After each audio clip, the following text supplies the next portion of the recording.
Tu as envie de devenir ton propre patron? Besoin de conseils et d'astuces? Viens à la rencontre de nos entrepreneurs sur Happiness, en partenariat avec BGE Picardie. Et bonjour à tous, merci d'être avec nous sur Happiness. Moi c'est Clément, vous êtes bien dans votre émission Nos Entrepreneurs avec BGE Picardie. Nouvelle saison, très content de pouvoir revenir sur la radio, vous présenter une saison 2 de Nos Entrepreneurs avec BGE Picardie.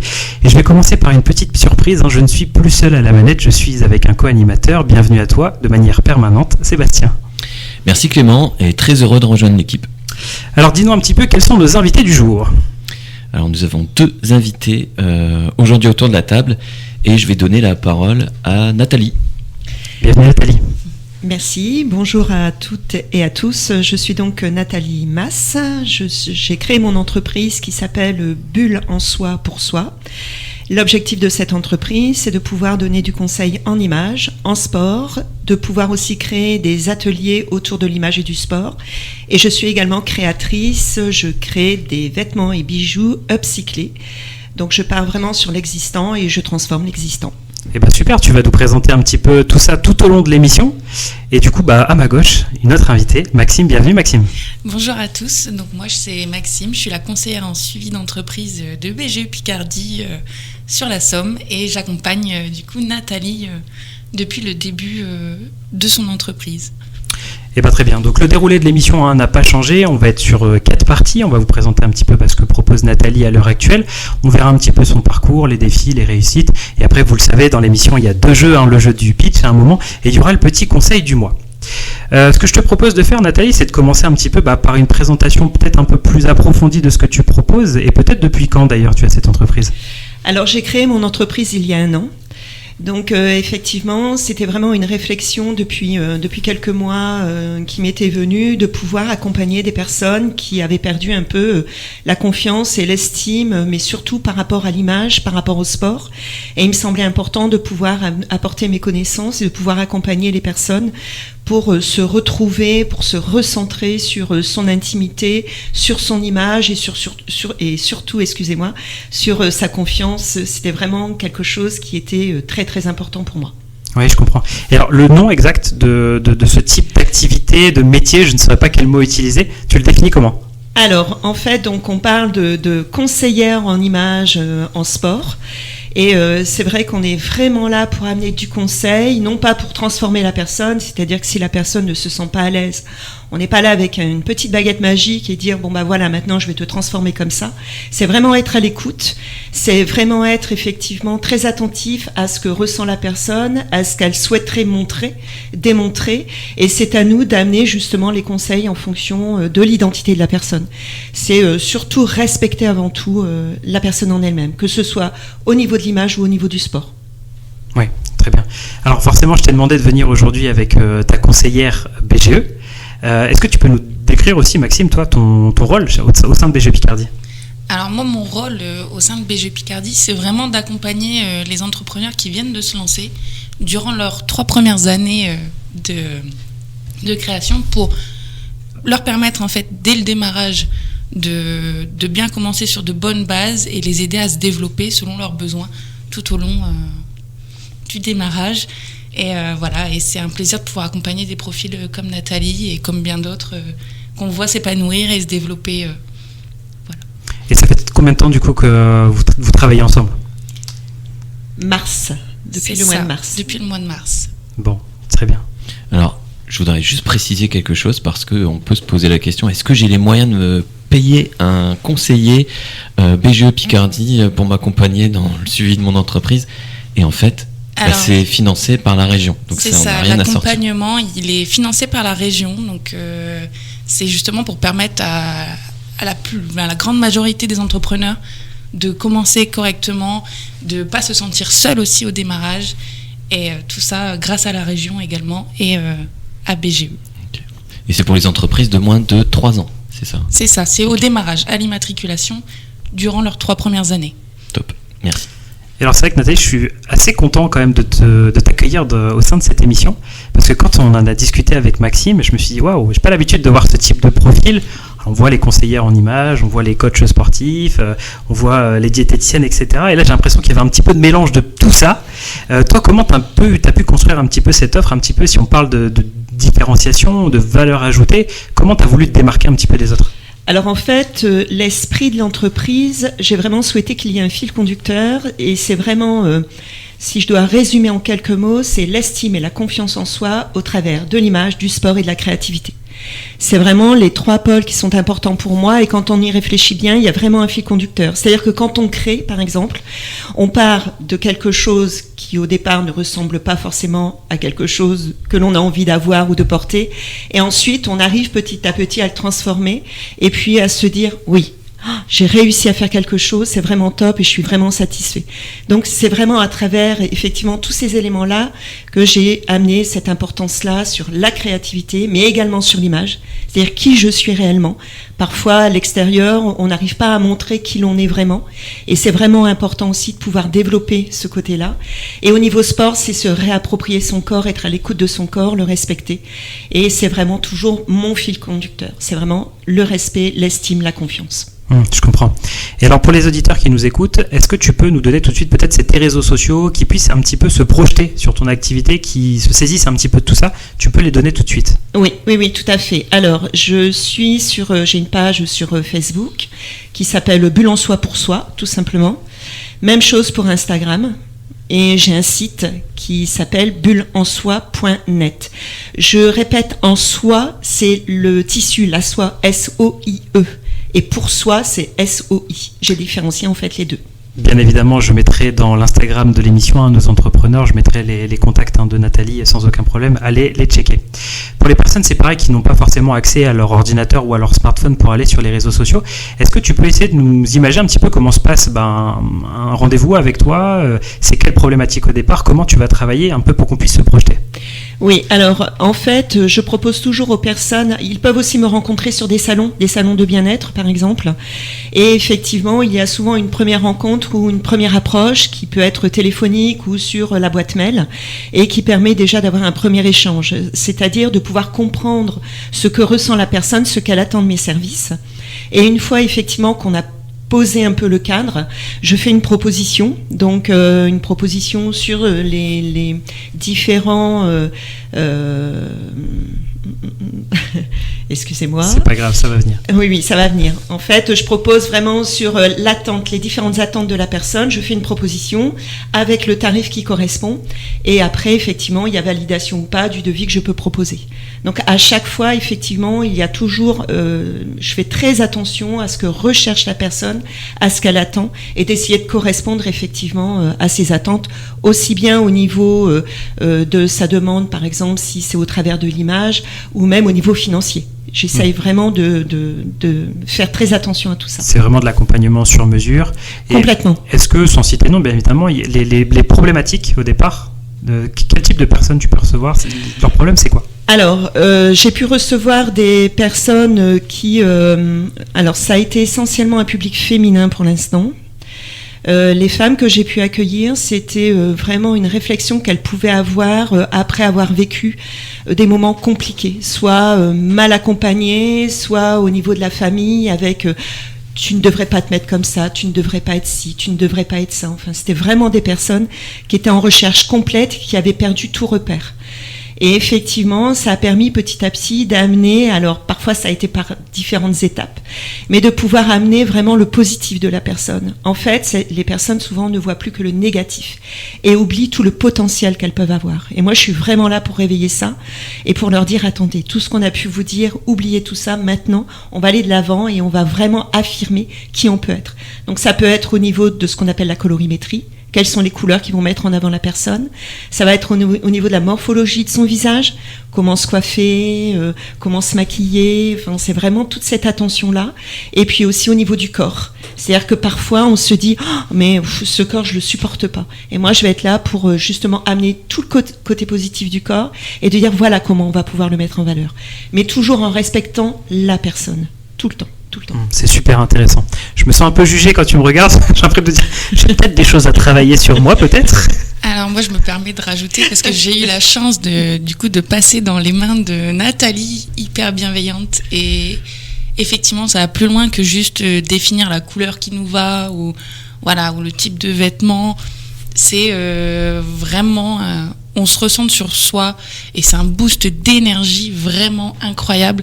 Parce que je peux vous assurer que moi, l'exercice le plus difficile, c'est quand elle m'a demandé de m'asseoir devant le miroir et de me regarder. Et de ne pas voir ce qui n'allait pas, mais d'essayer de voir justement ce qui allait et ce que j'aimais. Et c'est ça qui est difficile. Parce que même si on n'a pas l'impression d'avoir un manque de confiance en soi, de pas se plaire, c'est hyper dur comme exercice, en fait, parce que naturellement, on se retrouve à aller chercher ce qui va pas, ce qui nous plaît pas. Et voilà, vous passez dans les mains de Nathalie, vous ressortez là, vous êtes requinqué, c'est incroyable et c'est que de la bienveillance. Bon, c'est super. On essaiera peut-être de faire sur la deuxième partie d'émission peut-être une petite mise en pratique ou quelque chose, un petit tips. On essaiera de vous organiser ça dans la pause entre deux. Mais tu pourras le faire toi, Clément. Oui, bien sûr. Moi, j'ai plein de choses positives à trouver sur moi. Dis-moi, Nathalie, depuis que tu es immatriculée, que tu es en activité, est-ce qu'il y a des choses qui t'ont vraiment marqué ? Peut-être une petite anecdote ou peut-être un facteur de réussite, mais quelque chose qui t'a dit ouais, je suis content d'être là où je suis et je suis content d'apporter mon aide comme ça aux autres. Alors, je pense que j'ai un passé professionnel avant d'être arrivée en qualité d'entrepreneur. Je pense que la satisfaction d'avoir pu créer mon entreprise, c'est vraiment ce sentiment de se sentir utile par rapport à l'autre. Pour moi, ça a été vraiment l'objectif. C'est-à-dire que je ne voulais pas créer cette entreprise en me disant oui, c'est moi, j'ai créé mon entreprise. C'est vraiment le plaisir et la satisfaction de pouvoir accompagner l'autre. Que ce soit donc effectivement, tout à l'heure on parlait de l'image, mais aussi au niveau du sport. C'est vraiment quelque chose de très intéressant et c'est vraiment la satisfaction. Et depuis effectivement que j'ai créé cette entreprise, j'ai vraiment un épanouissement que j'avais un peu perdu. Et pour moi, c'est une très grande satisfaction. En plus, comme le disait tout à l'heure Maxime, de voir les sourires, parce que au départ, effectivement, se regarder, par exemple, dans le miroir, comme tu as pu le dire tout à l'heure, c'est un exercice qui est compliqué. Moi, ce qui m'a fait plaisir, c'est au départ se regarder dans le miroir en étant très négatif et en n'ayant pas le sourire. Et petit à petit, on voit le sourire qui commence à marquer le visage. Et là, se dire ouais, ça marche. Là, ça va le faire, quoi. Et ça, c'est vraiment une très grande satisfaction. Et au niveau du sport, c'est la même chose. Et au niveau de la créativité, c'est plus lorsque moi je crée et que j'arrive à vendre mes pièces, c'est de me dire, de voir porter ce que je peux créer et de dire ouais, ça c'était fait pour telle personne. Et c'est vraiment une entière satisfaction. Je dirais que c'est vraiment ça la réussite de mon entreprise. C'est vraiment aussi le ressenti que je peux en avoir et le bien-être que ça me procure aussi, quoi. Bon, on rentrera dans le détail en troisième partie de cette émission, mais c'est vrai que c'était important aujourd'hui de projeter un peu ce sourire et cette bienveillance, en tout cas au départ. J'ai juste une question, moi, mais à titre personnel, parce que c'est vrai que la confiance en soi, l'image, etc., je le vois sur un certain type de personnes. Par contre, c'est vrai que l'image du sportif, qui renvoie toujours une stature un peu d'athlète, bien dans son corps, bien dans sa tête, suivi au niveau de l'alimentaire, etc. Et on se dit, bon, ces gens-là, ils n'ont pas trop de problèmes. Et là, tu me dis, non, toi, il y a quand même un domaine sportif. Oui. Et tu interviens pour eux sur quel type de... C'est la confiance en soi, quand même ? Alors, également, parce que en fait, la plupart du temps, ce sont des gens qui ont soit arrêté le sport depuis quelque temps, ou alors aller dans les salles de sport mais ne savaient pas comment bien se positionner, respirer, s'étirer, s'échauffer. En fait, je fais un petit rappel à l'ordre, si je peux me permettre cette expression. C'est-à-dire que je suis vraiment là pour dire attention, voilà comment on respire, voilà comment on s'étire, voilà comment on s'échauffe, voilà comment on se positionne.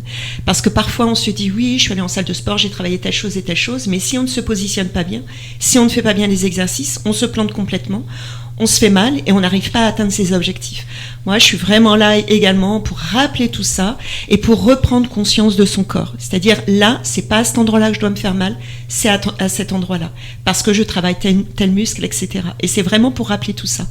Donc, c'est à nouveau une prise de conscience et se faire confiance. C'est-à-dire que j'ai un corps, moi j'ai le sentiment que faire du sport c'est pas mon truc, je vais être là pour dire mais attendez, si, et je vais amener vraiment les éléments en étant très à l'écoute et puis également pour vraiment après que la personne puisse se dire ah oui d'accord, je ressens vraiment les choses quoi en fait. Et c'est ça qui est super important de bien pouvoir travailler pour se sentir bien dans son corps et prendre confiance en soi. Non, je comprends. Vous l'aurez compris, accompagnement 360, si j'ose dire, avec Nathalie. On va se faire une petite pause. On se retrouve juste après. Qu'est-ce que je vous lance là ? Lady Gaga, Bad Romance. Et on verra pour la petite mise en pratique. Et surtout, tu nous détailleras ton parcours. Je vous dis à tout de suite. Nous entrepreneurs avec BGE Picardie. Et nous revoilà, deuxième partie de cette émission. Alors, on vous l'avait promis juste avant la pause. On a essayé de se mettre d'accord, et on était pile poil dans le timing. Donc Nathalie va nous proposer un petit exercice. Donc Sébastien, de ce que j'ai compris, on fait comme ça ? Oui, tout à fait. Allez, je suis le cobaye. Allez-y, c'est parti. Donc qu'est-ce que tu vas nous proposer, Nathalie ? Alors, en fait, effectivement, surtout sur le conseil en images, il y a 3 pôles qui sont très importants, qui sont la colorimétrie, la morphologie et le style.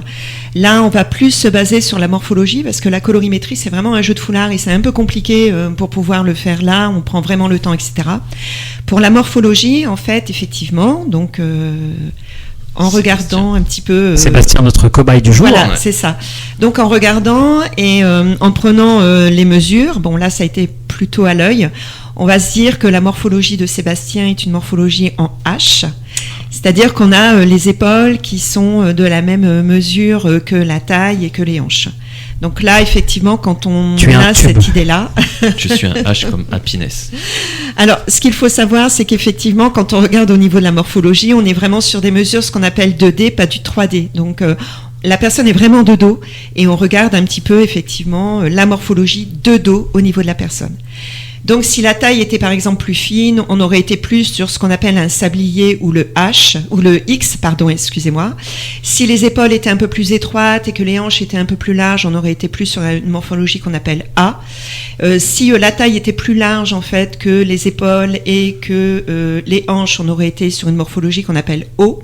Donc pour les hommes, il y a en fait surtout 4 morphologies. Pour les femmes, il y en a 6. On a également la morphologie en V. Donc là, on a les épaules qui sont très larges, la taille plus fine et les hanches aussi un peu plus fines. Là, on est un petit peu sur, vous voyez, les athlètes nageurs. Là, on est typiquement, effectivement, sur du V. Donc voilà. Donc c'est effectivement un petit exercice. On peut demander à une personne de se dire, tiens, regarde un petit peu comment je suis de dos et de pouvoir un peu déterminer sa morphologie. Et donc, c'est quoi H alors ? Parce que c'est ce que j'allais poser comme question. Là, on a vu. Il y a trop de suspense. Alors regardez-vous devant votre miroir et essayez de déterminer un petit peu par rapport à ce qu'a dit Nathalie. Mais de quel type de morphologie ? Il y a des moyens. Et donc après l'incidence, c'est quoi ? Alors en fait, après à partir de là, on va pouvoir expliquer un petit peu la tenue vestimentaire que peut porter la personne. C'est-à-dire que ça va vraiment amener les éléments. Parfois, on va faire des petites erreurs en fait sur la façon de s'habiller. Et nous, on va amener justement si la morphologie est de telle façon. Attention. Par exemple, il faut pas accentuer au niveau des épaules. Il faut pas accentuer au niveau des hanches ou autre. Là, on va se dire que le H, c'est souvent le plus facile à habiller. J'ai de la chance. C'est facile. On va dire ça. Donc effectivement, c'est vraiment la morphologie, je veux dire tout, on peut porter énormément de choses. On n'a pas besoin de marquer plus un élément que l'autre. En fait, ce qu'on essaye toujours de faire, c'est rééquilibrer le corps. Si par exemple on a des épaules plus imposantes, on va éviter de mettre des épaulettes parce qu'on va éviter d'accentuer effectivement sur les épaules. Par contre, sur la taille, si on est par exemple en V, on va amener une ceinture pour amener beaucoup plus de volume au niveau de la taille par exemple. Au niveau des hanches, on va pas hésiter de porter des pantalons à pinces ou des choses comme ça. En fait, c'est vraiment toujours un jeu d'équilibre. On va vraiment toujours essayer d'apporter un équilibre au niveau du corps. Bon. Top, génial. Alors là, Sébastien, il n'y a plus qu'à. Comment on dit ? Mais moi, je peux tout porter. Après, je me permets de rajouter, parce que pour la morphologie, ça va plus loin que ça aussi, parce qu'il y a aussi la différentes répartitions, la dimension du buste par rapport aux hanches, par rapport aux jambes. Enfin, voilà, c'est tout un travail qui est quand même long et qui fait changer d'avis, parce que moi, j'ai clairement changé. Je pensais avoir une certaine morphologie et Nathalie est venue et m'a dit non, pas du tout. Et donc c'est vraiment hyper intéressant à faire. De toute façon, là, on simplifie un maximum pour vous les auditeurs et puis qu'on commence à voir les prémices, les bases, un petit peu de tout ça. Mais bien évidemment, si vous voulez aller rentrer dans le détail, on vous renvoie vers Nathalie directement. Oui. Je pense qu'elle se fera un grand plaisir de vous accueillir. tout à fait. Nathalie, ce que je te propose, c'est peut-être de recentrer la discussion sur le parcours, qui Oui. est la thématique numéro 2 de cette partie. Toi, de formation, t'es quoi ? Alors à la base, je suis cadre de gestion et de ressources humaines. J'ai pratiqué ce métier pendant plus de 30 ans, en fait, et à un moment, je m'y retrouvais plus. Donc j'avais besoin de changer d'univers et en même temps j'ai toujours été animatrice sportive. Ça fait plus de 20 ans que je pratique en fait dans des associations, etc. Donc j'avais déjà ce diplôme en poche. J'avais également passé un diplôme de couturière styliste il y a environ 5-6 ans, mais toujours avec mon ancien parcours professionnel. C'est le CPF qui m'a permis de pouvoir passer ce diplôme. C'était vraiment une passion pour moi aussi et je voulais vraiment concrétiser les choses. Et puis, voilà, à un moment, je me suis dit, mais stop, il faut que je passe vraiment à autre chose. Et comme l'image m'a toujours intéressée, bon, on repart sur la confiance, l'estime, etc. Je voulais vraiment aller jusqu'au bout du parcours et j'ai donc passé un diplôme également de conseillère en image sur Paris. Et une fois tous ces diplômes en poche, je me suis dit, ben voilà, mon entreprise, elle est là en fait. Et ça a été le déclencheur. Alors ça a été assez long, hein, je dois vous avouer qu'on ne crée pas en fait son entreprise. Alors c'est très rapide administrativement parlant.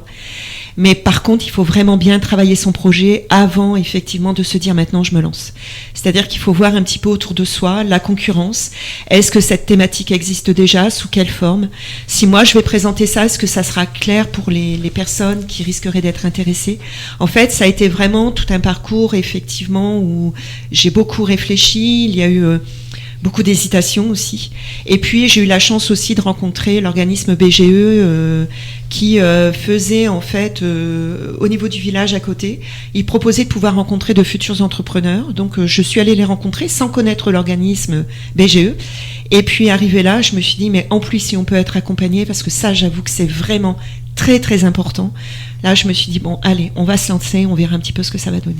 Alors, on va le détailler un petit peu après par rapport à l'accompagnement. Mais c'est vrai que les origines du début sont toujours simples, mais à la fois compliquées. C'est-à-dire qu'on sait de quoi on est fait, on sait de quoi on a envie. Mais comment tu arrives à te dire à un moment, bon, j'ai ce bagage-là, j'ai envie de faire ça, mais je vais le faire en entreprise, en auto-entreprise pour toi. C'est quoi le petit déclencheur qui permet de te dire, ok, on passe d'une envie à on la concrétise? Alors en fait, bon, j'ai toujours été quelqu'un qui a donc qui a toujours travaillé en fait. Donc ça pour moi c'était déjà important.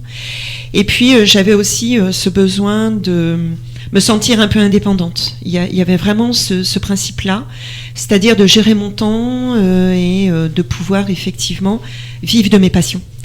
Et l'auto-entreprise a été pour moi vraiment déclencheur, c'est-à-dire que toutes les cases étaient cochées, ça correspondait pleinement à qui j'avais envie d'être et ce que j'avais envie de mettre en place. En fait, le processus d'auto-entreprise est vraiment bien conçu pour ça. Comme je vous disais tout à l'heure, ça va très très vite à créer effectivement son auto-entreprise. Donc ça, c'est un point positif aussi. Mais à la fois, il faut vraiment effectivement réfléchir sur son projet. Et j'avais vraiment le sentiment, en tout cas, que mon projet correspondait à ce type d'entreprise. Donc tu as dû travailler les éléments que chaque entrepreneur doit travailler, à savoir le business plan, le prévisionnel. Est-ce que cette partie-là, dans tes créations, tu l'as fait de manière autodidacte seule ou alors tu étais déjà accompagné? Alors en fait, mon ancien métier m'a vraiment beaucoup aidé. Étant effectivement cadre de gestion, en fait, je créais énormément de business plans, je créais beaucoup de plans financiers, enfin, etc., etc. Ça, j'avoue que pour le coup, ça m'a été d'une très grande aide. Et après, il y avait aussi des outils que propose BGE, en fait, et qui sont vraiment bien faits et qui m'ont permis aussi de pouvoir avoir un fil conducteur aussi, un cadre, et de pouvoir après mettre les différents éléments. Mais c'est vrai que là, j'avoue que mon ancien métier m'a vraiment permis d'être complètement autonome et de pouvoir créer tous mes documents et mes éléments. Et du coup, je suis très curieux de savoir, est-ce que c'est plus facile ou moins facile quand tu as cette expérience d'avoir fait plein de business plans avant pour une entreprise, mais quand tu fais pour toi, c'est vraiment différent? C'est complètement différent. Quand on le fait pour les autres, bon, en tout cas, je travaillais pour une maison d'enfants à caractère social. Donc le cadre déjà était complètement différent. Je travaillais déjà pour l'humain. Donc c'était pour moi très enrichissant et très valorisant de savoir qu'au bout du bout, lorsqu'on avait les budgets qui arrivaient et qui étaient effectivement validés, se dire ouais, super, les enfants vont être super bien. Là, on travaille pour soi. Et effectivement, on se dit, waouh, quels vont être mes objectifs ? C'est vrai que j'avais quand même un niveau de vie plutôt aisé. Je dois avouer que depuis que je suis entrepreneur, mon niveau de vie a complètement changé. Donc, effectivement, il ne faut pas se mettre la barre trop haute. Il faut être quand même assez rigoureux aussi. Il faut aussi ne pas se dire, allez, je me lance, ça va se faire, je vais avoir de la clientèle. Non, c'est vraiment pas ça. Donc, ouais, la pression n'est pas du tout la même. Absolument pas la même. Et puis, on a beaucoup de doutes. J'en avais beaucoup moins, en fait, en travaillant en tant que salarié que pour moi-même. Les enjeux sont pas les mêmes. Absolument pas. Absolument pas. Et comme je le dis souvent, et je l'ai dit en off, mais je le dis en direct maintenant, hein, on ne naît pas entrepreneur, on le devient. Tu as découvert à un moment sur ce chemin la BGE Picardie. Oui. Donc, tu as pris des infos, tu as été en accompagnement avec Maxime. Comment vous avez travaillé ensemble et comment elle a pu t'aider justement à évoluer, à arriver là où tu es aujourd'hui ? Alors, je dois avouer que pour le coup, je suis quelqu'un qui se pose toujours des questions et qui n'est jamais... Alors là, pour le coup, je vais parler de confiance, de ma confiance. Et c'est toujours compliqué pour moi de me dire, bon, allez, Nathalie, t'es top, ça va le faire, etc. Donc ça, pour moi, c'est très compliqué. Je suis toujours dans le doute, je suis toujours en train de me demander si ce que je propose, si je suis cohérente, si je suis légitime. Ça, c'est toujours un grand questionnement. Et là, je dois avouer que pour le coup, lorsque j'ai rencontré Maxime avec son joli sourire et son très bel accompagnement, ça m'a fait du bien en fait, parce que ça m'a permis de me dire, Nathalie, vas-y, fonce, arrête de te poser parfois des tas de questions et vas-y. Et parfois, quand j'avais des doutes ou quand je disais, ben voilà, j'ai réfléchi à ça ou ça ou ça, et Maxime me regardait en disant, bah ouais, vas-y. En fait, rien que ces mots-là, ça permet de se dire, mince, Maxime ne me connaît pas en fait. Elle me connaît juste dans le cadre de mon entreprise et ce que je souhaite véhiculer au travers de mon entreprise. Et d'avoir son retour, c'est vrai que ça permet en fait vraiment de se dire, bon allez, vas-y, fonce. Et ça, c'est super important. Et là, pour le coup, je suis ravie que ce soit Maxime qui s'occupe de mon dossier. C'est vraiment super. C'est super intéressant comme témoignage. Du coup, Maxime, je te redonne peut-être la parole. Dis-nous un petit peu, toi, comment tu fonctionnes. C'est quoi l'accompagnement ? Tu fonctionnes comment avec les porteurs de projets que tu accompagnes, enfin les entrepreneurs que tu accompagnes ? Alors l'accompagnement, en fait, c'est un petit peu comme ce que nous propose Nathalie, dans le sens où c'est vraiment unique à chaque entrepreneur qui arrive en face de moi. Alors bien sûr, au démarrage, comme le disait Nathalie, c'est hyper simple, rapide de créer son entreprise, sa micro-entreprise. Par contre, il y a quand même derrière toute une partie administrative à gérer et qui est obligatoire. Donc le but du jeu déjà au démarrage, c'est de les aider avec cette partie-là. Avec Nathalie, ça a été très vite. Mais après, Nathalie, c'était juste... parce qu'elle dit qu'elle se pose beaucoup de questions, mais elle se posait moins de questions avec moi parce que j'avais tendance à moi lui poser énormément de questions et justement à venir retirer ses doutes parce que c'était des doutes qui, voilà, c'était juste un manque de confiance par rapport à ce qu'elle proposait, mais qui était complètement en cohérence avec son projet, avec le besoin qu'on avait ciblé, et donc il n'y avait pas de problème pour qu'elle puisse se lancer sur ces choses-là. Après. C'est vraiment, il y en a, ça va être plus un besoin au niveau d'aide pour la communication, pour le développement commercial. C'est vraiment individuel en fait, l'accompagnement. Chaque personne, chaque entrepreneur a besoin de quelque chose de différent. Et après, il y a aussi ce côté de les entrepreneurs. Souvent, quand on dit, souvent les micro-entrepreneurs, on parlait de auto-entreprise. On est souvent seul. Mais en fait, vous n'êtes pas toujours seul. C'est bien d'avoir quelqu'un avec qui échanger et pouvoir avoir des conseils et de mettre en contact parfois avec d'autres entrepreneurs également. Oui, donc c'était ça que je voulais souligner. Il y a ce côté accompagnement technique du métier, accompagnement stratégique, accompagnement administratif, mais il y a surtout l'accompagnement humain. Oui. Qui permet de prendre confiance, qui permet de créer du lien avec les structures du territoire, avec les entrepreneurs qui ressemblent ou qui peuvent être complémentaires en fait à l'offre qui est produite. Mais en tout cas, ce côté humain, ce suivi qui est sur le long terme et pas sur un ou deux rendez-vous, il peut se faire sur 3 ans chez BGE Picardie et c'est vraiment quelque chose de rare et d'incroyable. Donc il faut pas hésiter à l'utiliser en fait.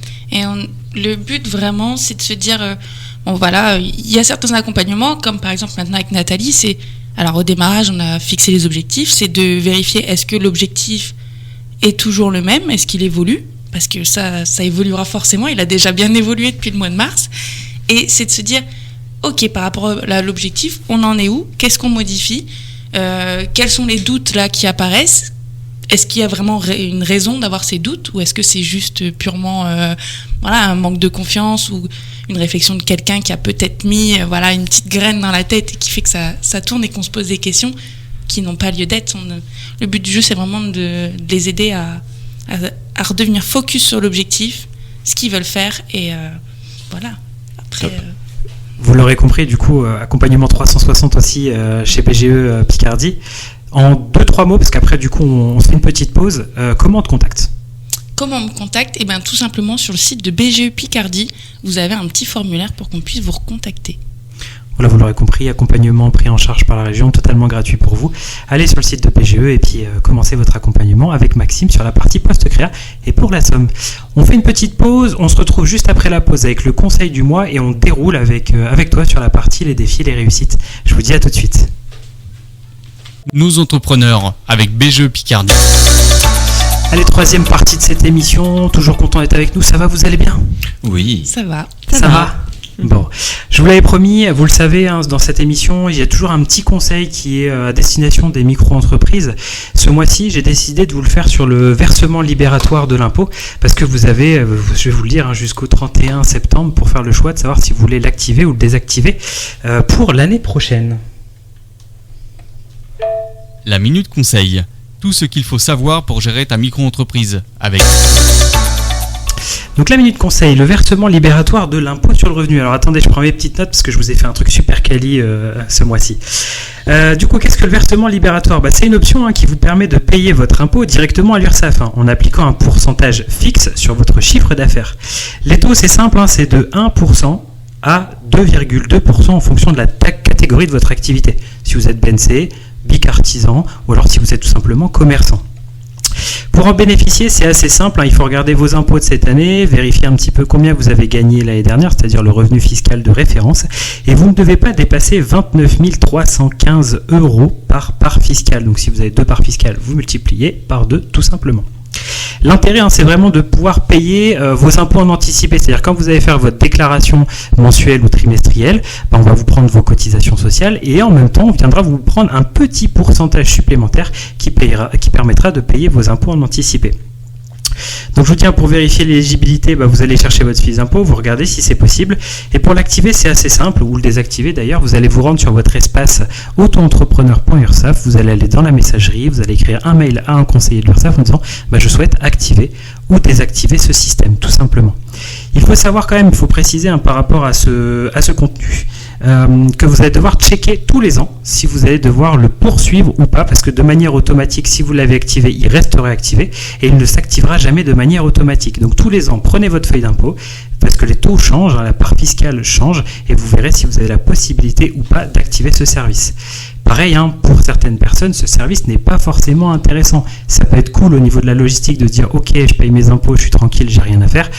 Vous devrez quand même faire votre déclaration d'impôt l'année qui suivra en début d'année, ça ne change rien, c'est juste que les cases seront différentes, mais il faut bien voir, et là c'est là où le rôle conseiller de BGE prend tout son rôle, parce qu'avec lui vous allez pouvoir déterminer si c'est intéressant ou pas. Voilà. Est-ce que j'ai tout dit, Maxime, là-dessus ? Est-ce que ça te paraît clair ? C'est plutôt clair et c'est plutôt pas mal. Effectivement, il faut vraiment bien regarder selon la situation de chacun si c'est intéressant ou pas, parce que des personnes le prennent pensant que ça l'est, et finalement non, quand on vérifie bien tout, parfois vous pouvez vous retrouver à payer plus d'impôts que si vous n'y étiez pas. C'est ça, donc du coup allez voir avec votre conseiller, faites vos petits calculs dans votre coin, savoir si vous devez l'activer ou pas.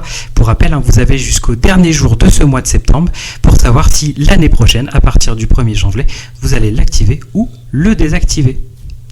Je reviens sur toi, Nathalie. Là, on est sur la 3e partie de cette émission. On est vraiment sur la partie défi, réussite.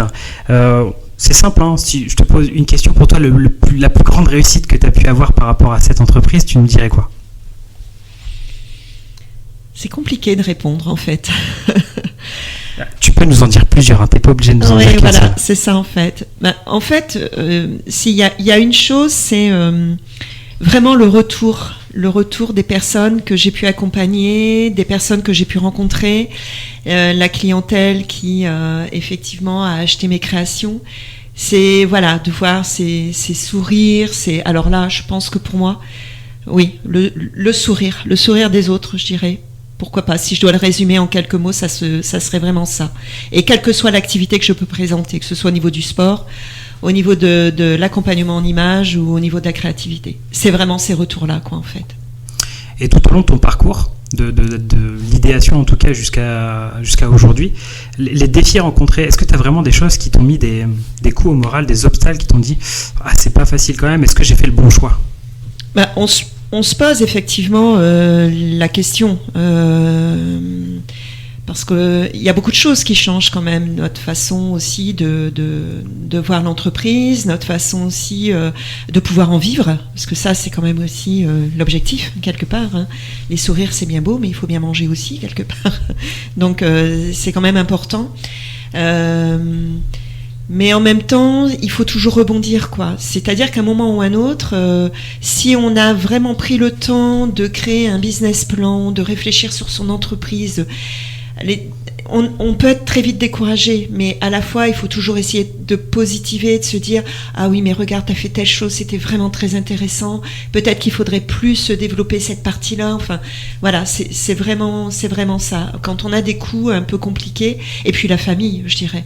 Moi, j'ai la chance d'être très bien accompagnée par mon conjoint. C'est lui le premier qui m'a dit, lorsque je lui ai dit que je voulais tout larguer, parce que on embarque, hein, la famille quand c'est comme ça. Et quand je lui ai dit écoute, j'en ai un peu marre, je voudrais passer à autre chose, et quand je lui ai expliqué un petit peu ce que je voulais créer, il me fait wow, attends, tu veux partir où? Et puis une fois effectivement qu'on s'est posé, c'est le premier qui m'a dit mais vas-y fonce, quoi, en fait. Et d'avoir ce soutien là, c'est super important. Donc même parfois quand il y a des moments où je vais être dans une phase à me poser la question est-ce que j'ai fait le bon choix, et bien, j'ai la chance autour de moi qu'on puisse me dire mais oui et continue, t'as raison et ça te convient bien, et voilà, quoi. Ouais, je pense que c'est important parce que moi-même j'ai été peut-être à ta situation à un moment, c'est-à-dire j'avais un CDI et je me suis dit j'ai un projet entrepreneurial, j'ai envie de tout quitter. C'est pas facile de prendre la décision de dire on a un certain confort, on a une certaine sécurité, on a des envies, il y a des choses qui ne vont pas peut-être là où on est, on a envie d'évolution, mais c'est pas facile de prendre cette décision. Toi, alors t'as la famille qui t'a été soutenue, est-ce qu'il y a autre chose qui t'a aidé justement à te dire ah c'est bon, j'y vais, je prends la décision d'y aller? Alors, il y a une personne qui a été aussi un bel accompagnement dans mon processus, c'est l'ancienne directrice de l'établissement dans lequel je travaillais. Et en fait, quand je lui ai précisé que je ne m'y retrouvais plus, que c'était compliqué pour moi, elle s'était rendue compte effectivement que ça devenait compliqué pour moi, le poste que j'occupais. Et puis, quand je lui ai expliqué un petit peu effectivement l'idée un peu que j'avais, et ce qui me traversait l'esprit à ce moment-là, parce que ça a beaucoup évolué depuis, c'est aussi une personne qui m'a dit écoute Nathalie, je pense qu'il est temps et vas-y. Et je crois que ça, en fait, ça a été pour moi super important parce que c'était quand même la directrice de l'établissement dans lequel je travaillais. Elle savait qu'elle perdait un cadre au niveau de l'établissement, et s'entendre dire qu'on peut être aussi accompagné par son ancien employeur, je dois avouer que pour moi ça a été aussi quelque chose de très important. Et après il y a eu les amis. Ouais, c'est important. Je sais pas un petit peu comment ça s'est passé pour toi, mais le démarrage de l'entreprise, au début personne te connaît, il faut faire un peu de prospection, il faut se faire connaître. Toi, ça s'est passé comment ce démarrage? Alors effectivement, je dois vous avouer que les réseaux sociaux n'étaient pas dans ma vie. C'est une des thématiques que j'ai évoquées avec Maxime à un moment, parce que je me dis waouh, mais attends, je suis pas du tout à l'aise avec tout ça. Alors, je pense que j'ai progressé, j'espère. En tout cas, voilà, ça a été effectivement une des choses de se dire comment me faire connaître, quelle tranche d'âge. En fait, je me suis rendu compte que la population qui pouvait être attirée par ce que je faisais, ça peut être toute personne de tout âge. Donc, c'est pour ça que j'ai créé une page sur Insta, que j'ai créé Facebook aussi, j'ai créé aussi un site, parce qu'on voit qu'on cible différentes personnes. Et puis après, les salons. C'est-à-dire que je me suis payé le culot de rencontrer des organisateurs de salons sur le bien-être et tout autre salon, la créativité, etc. Et puis, ça m'a permis vraiment de pouvoir voir les gens, de voir leurs réactions, de pouvoir expliquer qui j'étais, des personnes qui m'ont pris aussi les cartes de visite, les différents documents que je pouvais proposer. Et pour le coup, ça a été pour moi quelque chose de très important aussi, de pouvoir me montrer. En fait, ça a été quand même un virage qui a été assez surprenant et pour le coup, ça m'a vraiment aidé effectivement à me faire connaître. Ouais, t'as eu une grosse stratégie d'aller vers les gens. Ah, complètement. T'es pas resté au simple fait de dire bon, je crée ma page, je publie 2-3 trucs par semaine, puis j'attends que ça vienne à moi. T'as vraiment, t'es allé à la recherche de ton réseau et t'as cultivé ça. Oui, je suis allée jusqu'à demander à mon médecin, par exemple, pour mettre ma publicité au niveau de son cabinet. J'ai une amie ostéopathe, j'ai fait la même chose. J'ai une amie esthéticienne, j'ai fait la même chose. En fait, je suis vraiment allée, je me suis payé le culot, en fait, d'aller vers les autres, d'expliquer qui j'étais, ce que je voulais mettre en place, et de pouvoir, parfois il peut y avoir des refus, mais j'ai souvent entendu, en fait, pas souvenir d'avoir eu un refus. Et pour le coup, effectivement, ça, il faut y aller, quoi, en fait. Il faut vraiment pas rester dans son coin. Sinon, je pense que ça ne peut pas fonctionner. J'habite quand même en campagne, un tout petit village, et pour le coup, plutôt compliqué, effectivement, de pouvoir se faire connaître.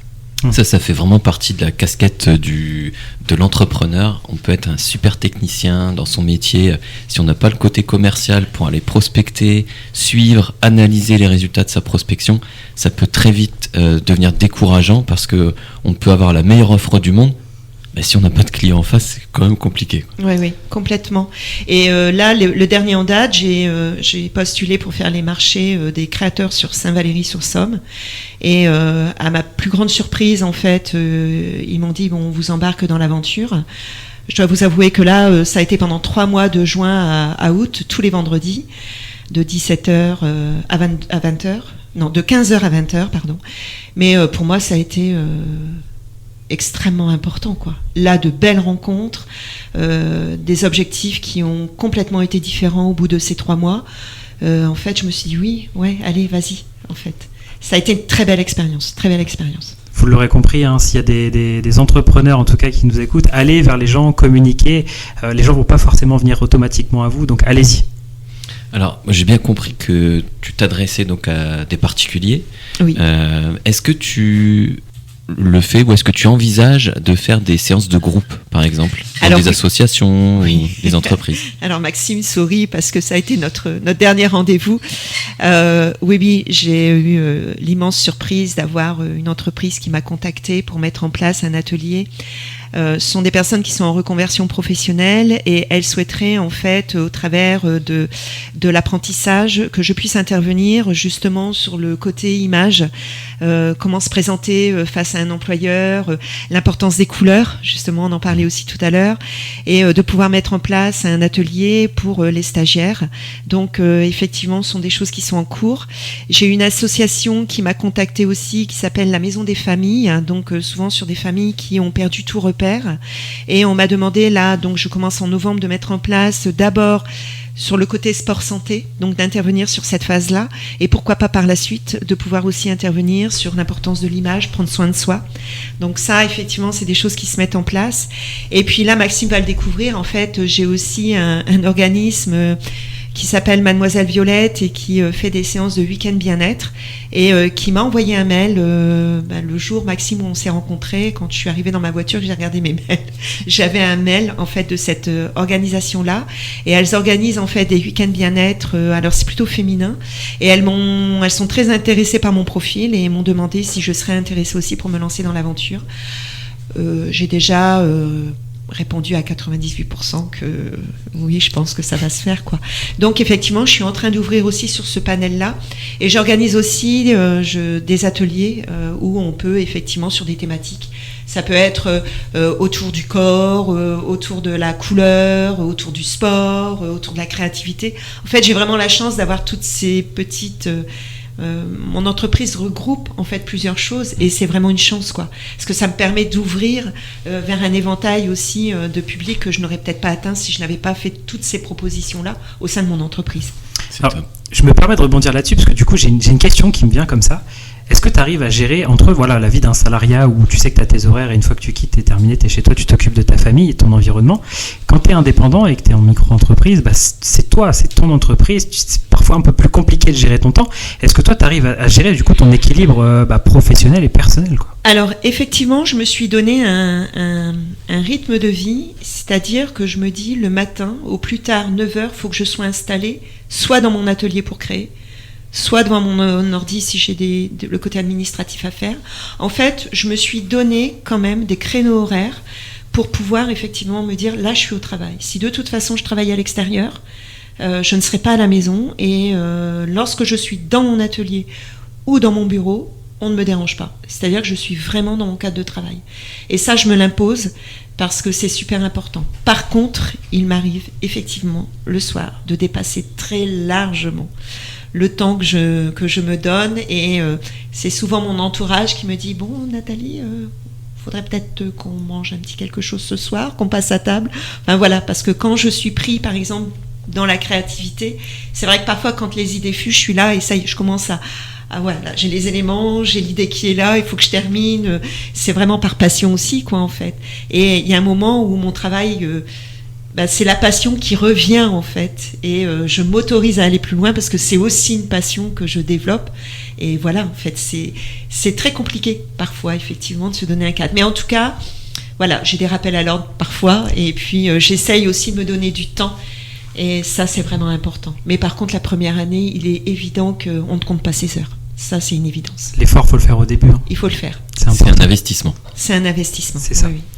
Et c'est toi, vous l'aurez compris, un parcours en tout cas assez riche, qui n'était pas forcément prédestiné à ouvrir ce type de micro-entreprise. Il y a eu de la motivation, il y a eu une expérience, on a emboîté un petit peu tout ça et on a créé l'activité que tu fais aujourd'hui. Ça c'est top. La prospection, vous aurez compris qu'il faut aller vers les gens, il ne faut pas forcément être trop dans l'attente et qu'après il faudra respecter son équilibre perso, pro et les efforts on les fait au début. On fait une petite pause, on se retrouve sur la 4e partie, on va résumer un petit peu tout ça. Il y aura le jeu du pitch que tu vas pouvoir nous proposer. On fait comme ça ? Ok. Je vous dis à tout de suite. Preneur avec BGE Picardie. Allez, dernière partie de cette émission. On rentre tout de suite dans le vif du sujet. On va passer au jeu du pitch. Est-ce que tu nous as préparé quelque chose, Nathalie ? Alors en fait, quand on parle du jeu du pitch, il faut très vite effectivement se présenter et ne pas perdre la personne qu'on a en face de soi. Donc souvent, on se dit, on est dans un ascenseur, qu'est-ce qu'on peut lui dire quand on est dans l'ascenseur ? Donc je vais parler bien sûr de mon entreprise, donc si je dois en parler, ça serait vraiment effectivement de reprendre les mots-clés. Donc c'est vraiment confiance, estime au travers de l'image, du sport, de la créativité. C'est d'oser franchir les portes, d'oser rencontrer les gens et puis de se faire plaisir, de penser à soi, quoi, en fait. Voilà, c'est vraiment le pitch, c'est vraiment quelque chose de très très court et pour le coup, moi, ce sont les seuls mots qui me viennent là et je pense que ça résume assez bien tout ce qu'on a pu voir aujourd'hui ensemble. Ouais, c'est ça, pour toutes les personnes là qui n'ont pas forcément écouté de l'intégralité de l'émission, je le dis tout de suite, comme ça sera fait, mais retrouvez cette émission en podcast directement sur notre site, www.happinessamiens.fr dans la rubrique podcast Nos Entrepreneurs. Vous pouvez l'écouter quand vous voulez, il n'y a aucun souci. Et vous retrouverez également cette émission sur toutes nos plateformes de streaming, que ce soit Deezer, Apple Music, Spotify. Allez-y, réécoutez. Je crois que tu avais une question, Sébastien. Oui, alors je voudrais rebondir sur le pitch en même temps. Ça me permet de faire une transition parce que quand on fait un pitch, il y a toujours un appel à l'action, un CTA comme disent les Américains, call to action. Donc c'est bien d'avoir un appel à l'action et pour pouvoir faire cet appel à l'action, c'est bien aussi de préciser comment te contacter.